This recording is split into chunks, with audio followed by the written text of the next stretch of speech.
মুম্বাইয়ের মাটিতে আজ জয়ের সূত্র বের করতে হবে অজিঙ্ক্য রাহানের এক্সপিরিয়েন্স দিয়েই।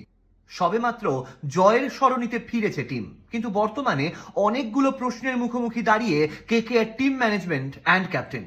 আগের বছর মনীষ পান্ডিয়া এবং ভেঙ্কটেশ আইয়ারের ব্যাটিং এর ওপর ভর করেই বড় রান এসেছিল। এবছর ডিকক এবং অজিঙ্ক্য অবশ্যই ভরসাযোগ্য জায়গায় আছে, তবে স্পিন টু উইন ফর্মুলায় খেলতে হলে বসানো যেতেই পারে ভেঙ্কিকে। এবছরের শুরু থেকেই ভেঙ্কটেশ আইয়ারের ব্যাটে তেমন কোনো রান আসেনি, তাহলে কি অন্য কোনো অপশন ট্রাই করবে KKR? Sunil Narine match fit থাকলে মঈন আলীকে আরো একটা চান্স দিয়ে দেখা যেতেই পারে, তবে ব্যাটিং লাইন আপে আরো অনেক বেশি এক্সপেকটেশন থাকবে মিডল অর্ডারের ওপর। উল্টো দিকে বোলিং ইউনিটে কে হবে এই বছরে কেকেআর এর মিচেল স্টার্কের মতন একটা proper pace with good line লেন্থের বোলিং অপশনের খুবই অভাব কলকাতায়।